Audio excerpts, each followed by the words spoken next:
Tonight I want to talk about pranic energy. Light, but not as we know it. And in some ways it sort of builds on the idea of a light force.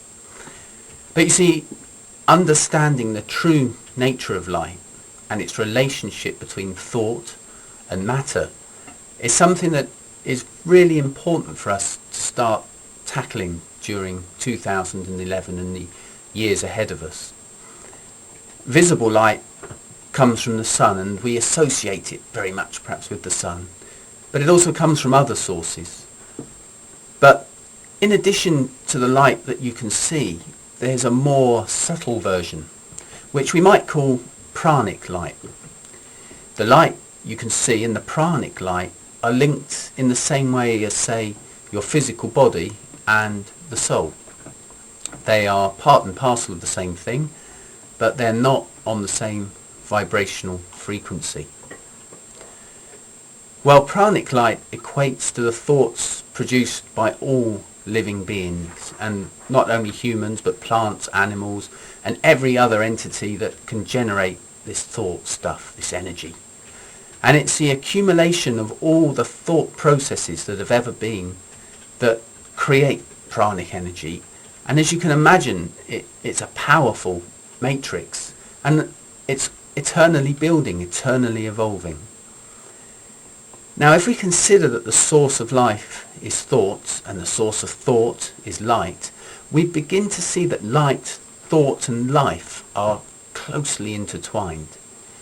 Physical life belongs in the physical world, but it's thoughts in the form of pranic energy that enables matter to take on life.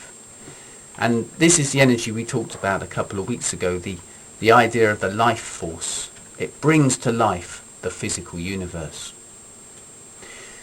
So, understanding the relationship between light, thought and life is important, because we, and I mean human beings, will find that we are able to control the degree to which pranic energy can manifest through and by adjusting our own thought processes.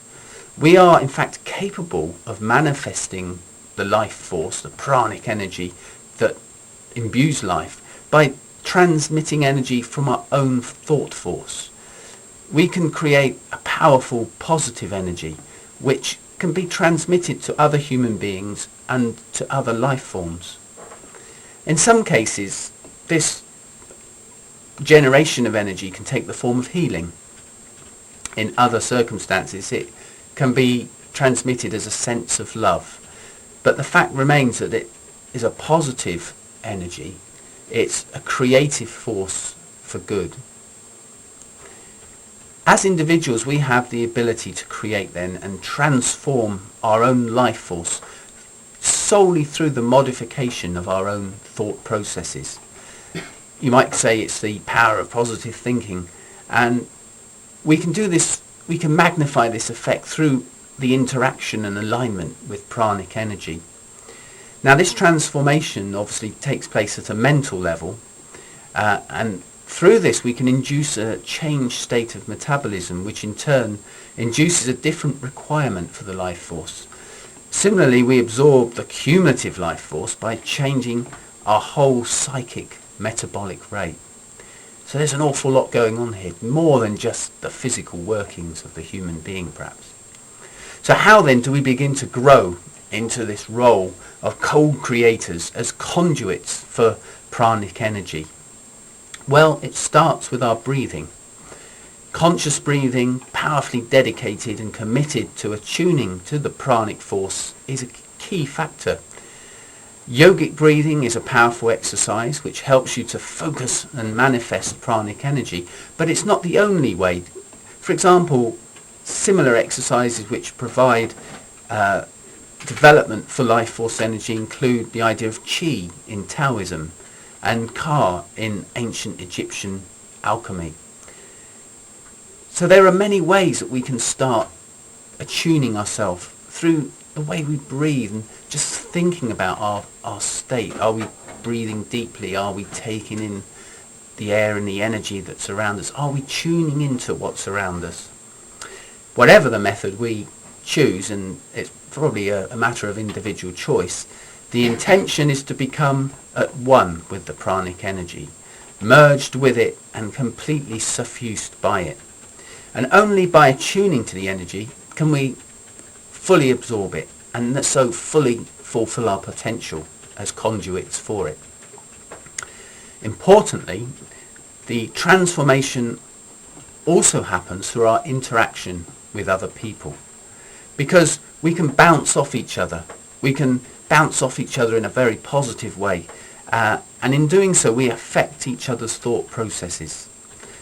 When that interaction is working fully, the thought processes become modified, and as social animals, thought processes which are the result of social interaction can often be loving or even hateful, but we've got to generate a real sense of togetherness, a real positive energy, a loving energy at this stage, at this time in our evolution. So we have the ability to transform the way we interact with each other, to change the way we absorb and generate the life force. Because humankind is able to stimulate the life force, we are able to interact with the environment at a far deeper level than we might otherwise have supposed. At a physical level, our environment is already shaped by man's thoughts and attitudes, but we're now looking at the manifestation of a much deeper link between humankind and the natural world, one where we act as co-stewards for the development of elemental consciousness. And that's really the role for humanity over the next epoch, is to grow into that role and take that challenge and that responsibility. This time now is significant for humanity because it's the time when we, through our own free will, we decide to stop abusing our environment and abusing each other and realise that we are all part of the living web of consciousness. And as such, all we have to give is the best of ourselves, our love, our compassion, and a positive mental attitude.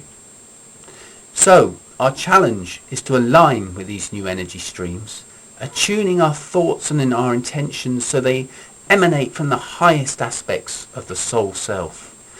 We're therefore required to place the ideals of love, compassion, respect for all life central to our thinking now. Only then can we achieve what the universe is asking of us. Only then can we fulfill our human potential as co-stewards on planet Earth.